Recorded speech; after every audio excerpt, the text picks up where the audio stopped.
ತುಂಬಾನೇ ಚೆನ್ನಾಗಿದೆ. ಯಾವುದೇ ಕಾರಣಕ್ಕೂ ಮಿಸ್ ಮಾಡ್ಕೊಳ್ಬೇಡಿ. ಅದರಲ್ಲ ಫೈಟಿಂಗು ಇವರು ವಿರಾಟ್ ಆರ್ಮಿಂಗ್ ಅಂತ ತುಂಬ ಚೆನ್ನಾಗಿ ಮಾಡಿದ್ದಾರೆ. ಈಗಿನ ನಮ್ಮ ಶಿವಣ್ಣನೇ ನೆನಪಾಗುತ್ತೆ. ಬಾಲ್ಯದಲ್ಲಿ ಶಿವಣ್ಣ ಏನಿದ್ರು ಆನಂದ್ ಇರೋದು ಇರೋದು ಆ ಥರ ಎನರ್ಜಿ ಏನಿದೆ ಅವ್ರ ಜೊತೆ ಹೀರೋನಲ್ಲಿ ತುಂಬ ಚೆನ್ನಾಗಿದೆ. ಸಿನಿಮಾ ಅಂತ ಗ್ಯಾರಂಟಿ ಸಿಕ್ಕೊಂಡು ಬರೋದು. ಆಫ್ಟರ್ ಅಂದರೆ 2-3 ವರ್ಷಗಳ ನಂತರ ದಿನಕರ್ ಸರ್ ಒಂದು ಒಳ್ಳೆ ಪ್ಯಾಟ್ರನಲ್ಲಿ ಬಂದಿದೆ. ಸಿನಿಮಾ ಗೆದ್ದೇ ಗೆಲ್ಲುತ್ತೆ. 100% ಭರವಸೆ ಇದೆ. ಸಿನಿಮಾ ನೋಡಿ ಡ್ಯಾನ್ಸ್ ಅಂತ ಸೂಪರ್ ಎಕ್ಸಲೆಂಟ್. ಯಾರಿಗೂ ಕೊಡಲ್ಲ. ಒಳ್ಳೆ ಒಳ್ಳೆ ಫುಡ್ ಐಟಮ್ದು ಕೊಡ್ತಾರೆ, ನೋಡ್ಕೊಡ್ತಾರೆ. ನೋಡಿದ್ರೆ ಎಲ್ಲ ದೀಪ ಸಮಯದೆಲ್ಲ ಬಂದು ನೋಡಬೇಕು.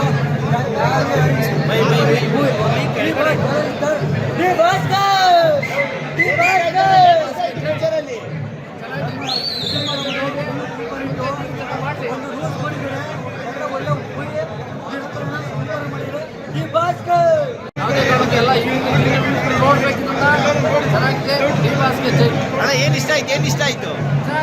ಹೊಸ ಏನಾದ್ರು ಬಿಡು ಚೆನ್ನಾಗಿದೆ. ಸಿನಿಮಾ ತುಂಬ ಚೆನ್ನಾಗಿದೆ.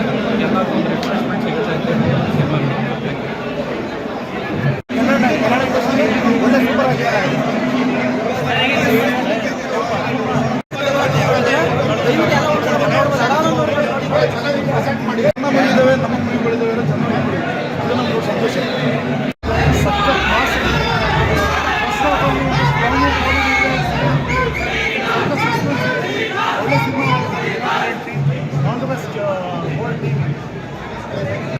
ಯಾಕಂದ್ರೆ ನಾವು ಕನ್ನಡಿಗರು, ಬೇರೆ ಪರಭಾಷೆಯವರಂದ್ರೆ ನಮ್ಗೆ ಉತ್ಸಾಹ ಹುಚ್ಚು. ನಮ್ಗೆ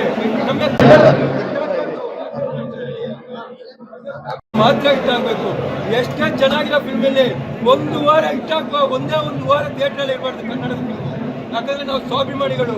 ಬೇರೆಯವ್ರ ಫಿಲ್ಮ್ ಮಾತ್ರ ನಾವು ನೋಡೋದು, ಕನ್ನಡ ಫಿಲ್ಮ್ ನಾವು ನೋಡೋದೇ ಇಲ್ಲ. ಏನಕ್ಕೆ ಕೇಳ್ತಾ ಇದೀರಂದ್ರೆ ಹೊಟ್ಟೆ ಉರಿತಾ ಐತೆ. ಒಳ್ಳೆ ಒಳ್ಳೆ ಕನ್ನಡದಲ್ಲಿ ಫಿಲ್ಮ್ ಬರ್ತಾ ಐತೆ, ಆದ್ರೆ 1 ವಾರ ಥಿಯೇಟರ್ ನಿಲ್ತಾ ಇಲ್ಲ. ಯಾವ್ದು ಕಿತ್ತೋಗಿರೋ ಒಂದು ಸಿನಿಮಾಗಳು 3 ವಾರ 4 ವಾರಗಳು ಅನ್ನೋದೇ ಒಂಥರ ಅಚ್ಚರಿ ಅನಿಸ್ತದೆ. ಯಾಕಂದ್ರೆ ಸಾರಥಿನ ಡೈರೆಕ್ಷನ್ ಮಾಡಿದವರು, ನವಗ್ರಹ ಅಂತ ಒಂದು ಸಿನಿಮಾನ ಡೈರೆಕ್ಷನ್ ಮಾಡಿರೋರು ಇವತ್ತು ಈ ತರ ಒಂದು ಫಿಲಮ್ ಡೈರೆಕ್ಷನ್ ಮಾಡ್ತಾ ಇದಾರೆ ಅನ್ನೋದೇ ಒಂದು ಶಾಕ್. ಫಸ್ಟ್ ಆಫ್ ಆಲ್ ಅಂತ ಒಂದು ಸಿನಿಮಾನ ಚೆನ್ನಾಗಿ ಮಾಡಿದ್ದಾರೆ. ವಿರಾಟ್ ಅನ್ನೋರು ಸೇಮ್ ಕಿಸ್ ಫಿಲಮ್ ನೋಡಿದ್ಮೇಲೆ ಇವಾಗ ಇದ್ರಲ್ಲೂ ಒಂದ್ ಸ್ವಲ್ಪ ಕೆಲವೊಂದು ಸೀನ್ಗಳಲ್ಲಿ ಕಿಸ್ ಫಿಲಮೇ ನೋಡ್ದಂಗ್ ಅನಿಸ್ತಾ ಇತ್ತು. ಅದು ನಂಗೆ ಖುಷಿಯಾಗಿದೆ ಏನಂದ್ರೆ ಅದ್ರಲ್ಲಿ ಒಂದು BGM ಬರ್ತೈತೆ ಬ್ಯಾಕ್ ಗ್ರೌಂಡ್. ಏನ್ ಚೆನ್ನಾಗಿದೆ ಅಂದ್ರೆ ನೀವು ನೋಡ್ತಾ ಇರ್ಬೇಕಂದ್ರೆ ವಿಲನ್ ಕ್ಯಾರೆಕ್ಟರ್ ಬರ್ಬೇಕಂದ್ರೆ ಆ BGM ಹೈಲೈಟ್.